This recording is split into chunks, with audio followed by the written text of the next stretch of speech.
Good morning friend, back to my channel Kavita lifestyle blog.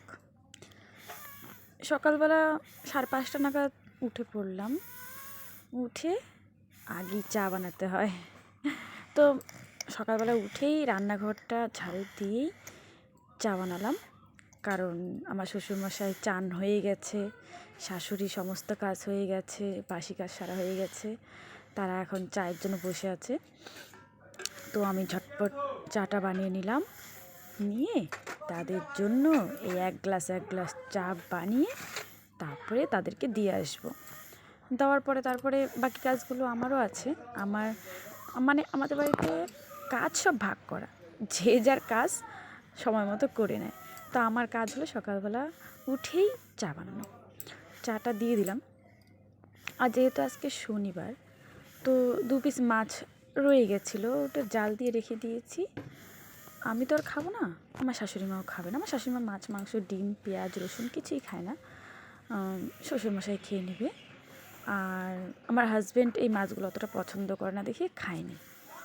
তো এদিকে সব পরিষ্কার করে নিলাম, টেবিল উপরটা সম্পূর্ণ মুছে নিলাম। এখন ঝটপট করে ঘরটা মুছে নিচ্ছি। রান্নাঘর সোড়া হয়ে গেছে।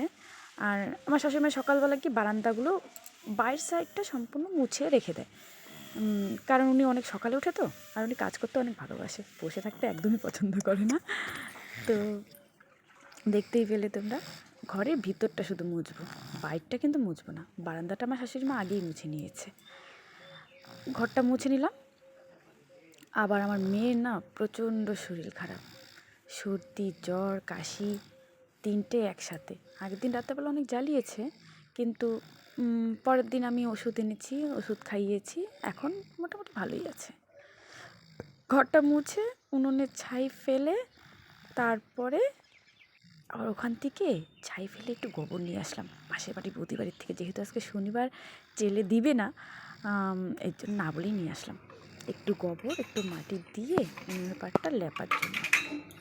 তারপর চায়ের বাসন কলের পর রাখা হলো, যে হাঁড়ি আছে কালি হাঁড়ি, সেটা মাজতে হবে। জানি সবারই সংসারে কাজ থাকে। এই দেখো উনুনের পাড় লেপে নিয়েছি, হাঁড়ি মেজে একদম মাটি দিয়ে রেখেছি। এই যে তারপরে চলে আসলাম ওদিকে, যেটুকু কাজ সারা সেরে ব্রাশ নিয়ে চলে আসলাম রাস্তার ধারে। দেখো আজকে সকালটা না খুব সুন্দর, প্রচুর হাওয়া হচ্ছিল, গরমও ছিল না, রোদও ওঠেনি। কিন্তু আমাদের এখানে না বৃষ্টি হচ্ছে না আজকে, 3 মাস ধরে বৃষ্টি হচ্ছে না। প্রচুর মেঘ করে, আকাশ ঢাকে, কিন্তু বৃষ্টি আর হচ্ছে না। তো আজকের মতো এই পর্যন্তই।